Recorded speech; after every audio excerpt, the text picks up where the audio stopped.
రేపు కర్ణాటక సీఎం సిద్దిరామయ్య రాజీనామా, రాజ్యసభ స్థానంతో పాటు సభాపక్ష నేతగాను అవకాశం.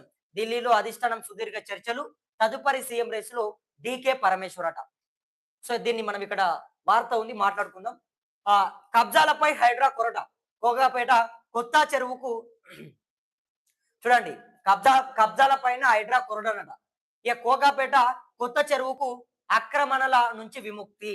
ఇక మరో 3 స్థానాలను స్వాధీనం. కోగాపేటలో మొత్తం కూడా ఏదైతే కొత్త చెరువు ఉన్నదో దాన్ని హైడ్రా స్వాధీనం చేసుకుంది. మొత్తం కూడా దాదాపు 4,000 కోట్లకు పైన అన్నట. ఇక్కడ చూడండి, మరో 3 స్థానాలను స్వాధీనం చేసుకున్న అధికారులు ఒక్క రోజులోనే 4,117 కోట్ల విలువైన స్థలాలకు కంచే. రాజధాని నగరంలో అత్యంత విలువైన ప్రాంతం కోకాపేట. అక్కడ ఎకరా దాదాపు 150 కోట్లు వరకు పలుకుతుంది. ఇటీవల టీజీఐఐసి వేలంలో ఎకరా 177 కోట్లకు విక్రయించారు. అలాంటి ప్రాంతంలో ఆక్రమణలకు హైడ్రా చెమరగీతం పాడింది. మంగళవారం భారీ ఆపరేషన్ చేపట్టి మొత్తం 4 స్థలాలను కబ్జా నుంచి విడిపించి కంచెలు వేసింది. ఒక్కరోజే దాదాపు 4,117 కోట్ల విలువైన స్థలాలకు విముక్తి లభించింది. కొన్ని ప్రముఖ స్థిరాస్తి సంస్థలు పక్కా ప్రణాళికతో కోకాపేట కొత్త చెరువును ఆక్రమించాయి. గోల్డ్ ఫిష్ కాలనీ పేరుతో ఏర్పాటు చేసిన సంస్థ కోకాపేట కొత్త చెరువు ఎఫ్టిఎల్ పరిధిలో 1.9 ఎకరాలను ఆక్రమించింది. ఆ సంస్థ తనకున్న స్థలంలో విల్లాలను నిర్మాణం చేసి చెరువును మట్టితో కప్పేసినట్టు. సో మొత్తం కూడా కోకాపేటలో 4,117 కోట్ల విలువ చేసినటువంటి భూమిని కబ్జా చేసినట. ఇక కబ్జాల పైన హైడ్రా అధికారులు నిజంగా ఒక చొరవ చూపెడుతున్నటువంటి పరిస్థితి విపరీతంగా పెరిగిపోతున్నాయి. ఎక్కడికక్కడ ప్రజాస్వామ్యం అనేది ఎక్కడ పోతుందో తెలియదు. అంటే ఇష్టం వచ్చినట్టు ఎవరికి పడితే వాళ్ళకే పట్టాలు. ప్రైవేటు భూములు కూడా అంటే పట్టా కాలేనటువంటి భూములను కూడా పట్టాలు చేసేసి.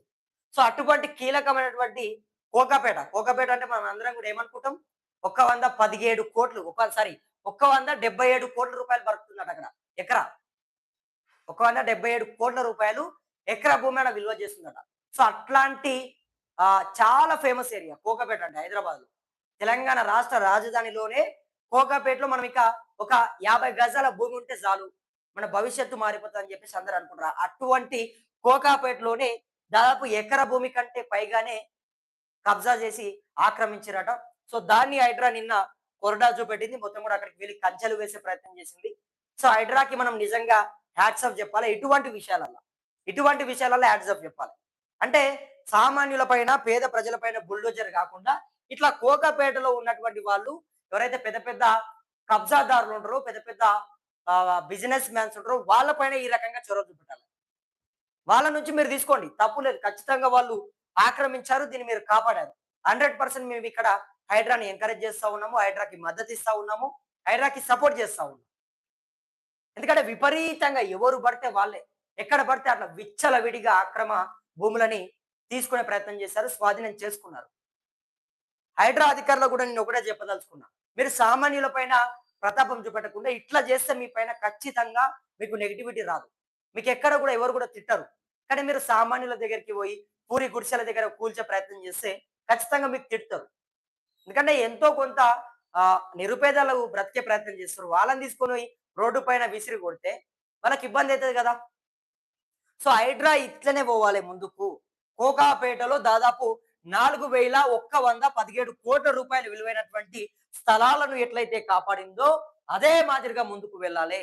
కోకాపేట లాంటి పెద్ద పెద్ద సిటీల లోపల, పెద్ద పెద్ద జిల్లాల లోపల, పెద్ద పెద్ద నియోజకవర్గాల లోపల పెద్ద పెద్ద ఉన్న కోట్ల రూపాయలు సంపాదించినటువంటి వ్యక్తులు కబ్జాలు చేసుకొని ఆక్రమించినటువంటి భూములు ఎవరైతే ఉంటారో అటువంటి వాళ్ళని, వాళ్ళ ముక్కు బిండి అయినా సరే వాళ్ళ భూములని లాక్కునే ప్రయత్నం చేయండి. వాళ్ళ దగ్గర నుంచి మీరు భూమిని ప్రభుత్వానికి తీసుకొని ఇచ్చే ప్రయత్నం చేయండి. ఖచ్చితంగా హైడ్రాకి మేము హ్యాట్స్ ఆఫ్ చెప్తాం. కానీ పేదల పైకి వెళ్ళకండి, పేదల జోలికి వెళ్ళి వాళ్ళని ఇబ్బంది చేయకండి. అటు చర్చలు, ఇటు దాడులు. ఇరాన్ పై విరుచుకుపడ్డ అమెరికా, ఇక హెజ్బొల్లాలతో ఇజ్రాయెల్ సైన్యం ఘర్షణ, వీళ్ళ నడుసుడుమెండే ఉంటది. ఇక నెక్స్ట్ 1000 కోట్ల విలువైన 170 ఎకరాలు అన్యాక్రాంతం అంట. ఇక చూడండి, ఆర్డీఓ సర్కారు భూమి అని అఫిడవిట్ ఇస్తే తహసీల్దార్ ప్రైవేటు వ్యక్తులకు ఎలా కట్టబెట్టారు. దీనిపై సిట్ చేసి విచారణ జరిపించాలని చెప్పి హరీష్ రావు డిమాండ్ చేస్తా ఉన్నాడు. శంషాబాద్ మండలం పెద్దాషాపూర్ గ్రామంలో 173 నుంచి 183 సర్వే నంబర్ల మధ్య సుమారు 1000 కోట్ల విలువైన 170 ఎకరాల ప్రభుత్వ భూమిని అన్యాక్రాంతం చేశారని అసెంబ్లీలో బారాస పక్ష ఉపనేత టి హరీష్ రావు ఆరోపించారు. ఇది ప్రభుత్వ భూమిని అని ఆర్డీఓ హైకోర్టుకు అఫిడవిట్ ఇవ్వగా అదే భూమిని స్థానిక తహసీల్దార్ ప్రైవేటు వ్యక్తులకు ఎలా కట్టబెట్టారని ఆయన ప్రశ్నించారు. ఈ భూ కుంభకోణంలో ఎవరి పాత్ర ఎంత ఉందో నిగ్గు తేల్చేందుకు ప్రభుత్వం సిట్ వేయాలని డిమాండ్ చేశారు. ఇక సింగరేణిలో ఆ 40 లక్షల టన్నుల బొగ్గు ఏమైంది? సింగరేణిలో 1600 కోట్ల విలువైన 40 లక్షల టన్నుల బొగ్గు ఉందని అధికారిక వెబ్సైట్ లో చూపిస్తున్నారని, వాస్తవానికి గనుల్లో ఆ బొగ్గు లేనే లేదని మాజీ మంత్రి టి హరీష్ రావు ఆరోపించారు. ఆ బొగ్గు ఏమైందో ఉప ముఖ్యమంత్రి విద్యుత్ శాఖ మంత్రి బట్టి విక్రమార్క చెప్పాలని, ఒకవేళ నిల్వలు ఉంటే చూపెట్టాలని చెప్పి హరీష్ రావు చెప్తా ఉన్నాడు. సో మొత్తం కూడా సింగరేణిలో విపరీతంగా, అంటే సింగరేణి ఒకటనే కాదు, ఎక్కడ చూసినా కూడా ఆక్రమణలు పెరిగిపోతా ఉన్నాయి విపరీతంగా. తీసుకోవడం కానీ లేకపోతే ఎంక్వైరీ చేయడం కానీ 1000 కోట్ల విలువైనటువంటి 170 ఎకరాల ఏంది ఆషమాష విషయమా ఇది?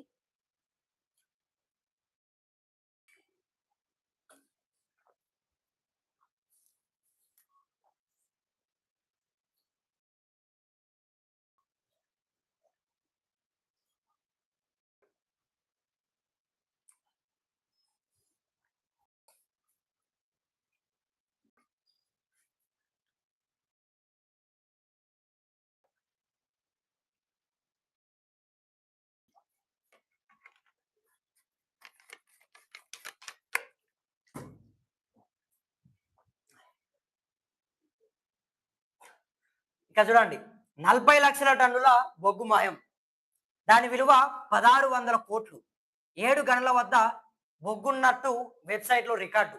ఆ బొగ్గు నిల్వ మీద కోల్సెస్ కట్టిమ్మన్నారు. 40 లక్షల టన్నుల బొగ్గు మాయమైందట. మరి ఎక్కడ పోతుంది? ఎవరి అండ చూసుకొని ఇదంతా చేస్తున్నారు? ఎవరి సపోర్ట్ చూసుకొని చేస్తున్నారు ఇదంతా? 40 లక్షల టన్నుల బొగ్గు మాయము, దాని విలువ 1600 కోట్లు, 7 గనుల వద్ద బొగ్గున్నట్టు వెబ్సైట్ లో రికార్డు. ఆ బొగ్గు నిల్వ మీద కోల్సెస్ కట్టినమన్నారు. ఇన్కమ్ ట్యాక్స్ కూడా కట్టినమని చెప్పారు. కార్మికులకు లాభాల్లో వాటా ఇచ్చాం, ఇంకా సిఎస్ఆర్ ఫండ్ కూడా చెల్లించడం అన్నారు. కానీ అక్కడ బొగ్గు లాట్లు కనిపిస్తలేవు, ఎక్కడో దాచిర్రు. బట్టి విక్రమార్క చెప్పాలి. ఫిక్స్డ్ డిపాజిట్లు ఉండాల్సిన సింగరేణికి ఓవర్ డ్యూస్ 4000 కోట్లకు చేరినాయి. కాంగ్రెస్ హటావో సింగరేణి బచావో అనేది కార్మికుల నినాదం కావాలి.